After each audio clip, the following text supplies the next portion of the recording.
Everyone, आप सबने जो एसएससी का नॉर्मलाइजेशन के रिगार्डिंग जो फॉर्मूला चेंज का नोटिफिकेशन है, आई होप सबने देखा होगा। ठीक है, लेकिन किसी को समझ नहीं आया होगा कि अब नया ऐसा क्या बदलने वाला है और पहले ऐसा क्या था जिसके कारण फॉर्मूला चेंज हुआ है। ठीक है, तो इस वीडियो में जो नया और पुराना फॉर्मूला है नॉर्मलाइजेशन का, उसके बारे में बात करेंगे और साथ ही ये भी आपको बताएंगे कि जो नया फॉर्मूला है वो किस तरह से डिफरेंट है पहले वाले से और क्या ये बेहतर है पहले से या नहीं है।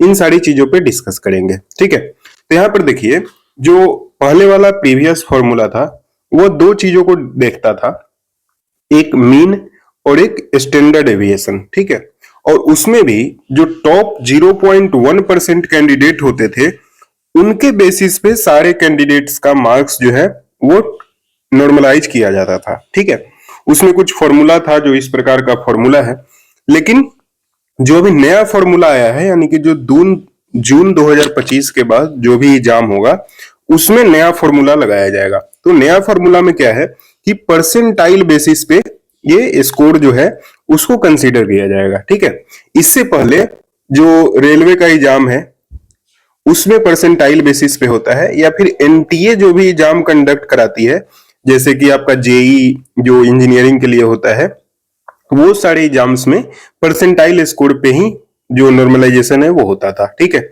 यहाँ पर वो सारी चीजें परसेंटाइल पे अब वो किया जाएगा। ठीक है, परसेंटाइल क्या होता है, जैसे कि मान लीजिएगा अगर आपका 97 परसेंटाइल है तो इसका मतलब ये होता है कि 97% बच्चों से आप बेहतर हो। ठीक है, तो ये सारी चीजें हैं। उसके बाद क्या है कि हर एक शिफ्ट में, मान लीजिए जैसे अगर 5 शिफ्ट में एग्जाम होता है तो हर एक शिफ्ट में जो सेम परसेंटाइल के बच्चे होंगे, यानी कि कोई एक जो होगा जो 100 परसेंटाइल लाएगा। ठीक है, तो उस मान लीजिए इसको 160 नंबर है, इसको आए 170 नंबर, तो ये भी 70 वाला ही बराबर है और 60 वाला भी बराबर है। ठीक है, क्योंकि परसेंटाइल दोनों के 100 ही रहेंगे। ठीक है, तो इससे क्या होगा कि सबका जो कैलकुलेशन होगा वो थोड़ा पहले के मुकाबले ज्यादा इक्विवेलेंट हो पाएगा। ठीक है, अब बात करते हैं कि एनालिसिस करेंगे दोनों का कि मेरिट और डिमेरिट क्या है पहले और अभी के फॉर्मूला में। पहले वाला जो फॉर्मूला था वो बहुत ज्यादा, मतलब उसमें फॉर्मूला वगैरह था। ठीक है, जैसे कि आप ऊपर में देखोगे, यहाँ पर जो पहले वाला फॉर्मूला है ये MIJ, TJ, average marks, standard deviation, top 0.1%। तो ये क्या है कि लोगों को फॉर्मूला तो मालूम होता था, लेकिन कोई इसको कैलकुलेट नहीं कर पाता था कि नॉर्मलाइजेशन कितना होगा।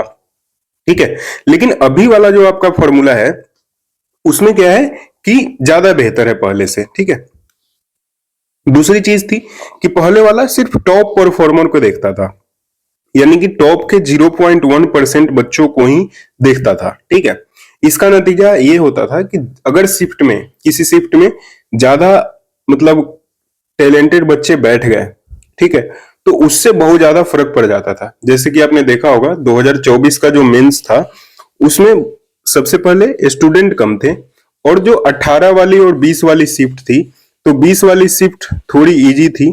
ठीक है, 18 वाला शिफ्ट थोड़ा इजी या माना जा रहा था। तो इससे क्या हुआ कि नॉर्मलाइजेशन में बहुत एक्सट्रीम डिफरेंस देखने को मिला था। ठीक है, साथ ही साथ पहले वाला फॉर्मूला थोड़ा कॉम्प्लेक्स था और उसमें एक्सट्रीम स्कोर का अप डाउन होता था। ठीक है, यानी कि बहुत ज्यादा किसी के बढ़ गए, किसी के ये हो गए। ठीक है, उसमें टॉप परफॉर्मर को ये करके माना जाता था। ठीक है, तो उसमें क्या था, ये एक स्कोर जो चेंज होता था उसको लोग एक्सप्लेन नहीं कर पाते थे क्योंकि उसका फॉर्मूला इतना जटिल था।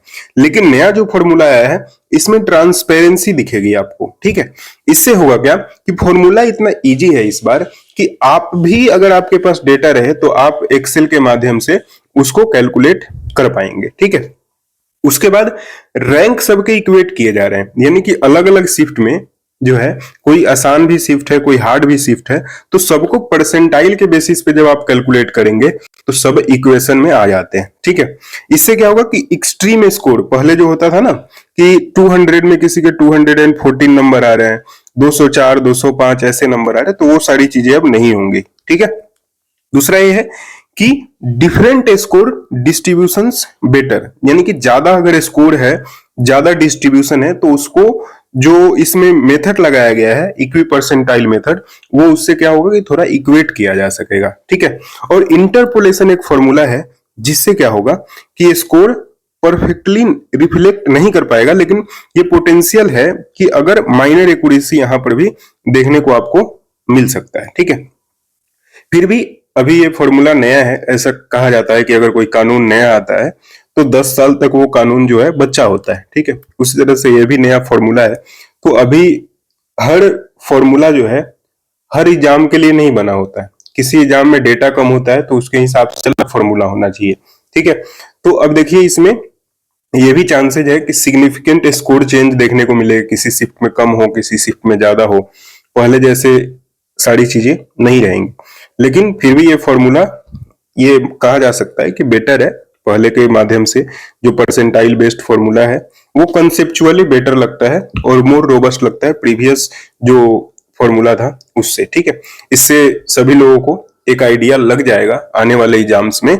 जैसे अभी आपको मालूम है कि जो सीजीएल एग्जाम है, ठीक है, सीजीएल एग्जाम से पहले आपका सिलेक्शन पोस्ट का एग्जाम है, आपका फिर जूनियर हिंदी ट्रांसलेटर का है, स्टेनोग्राफर का है।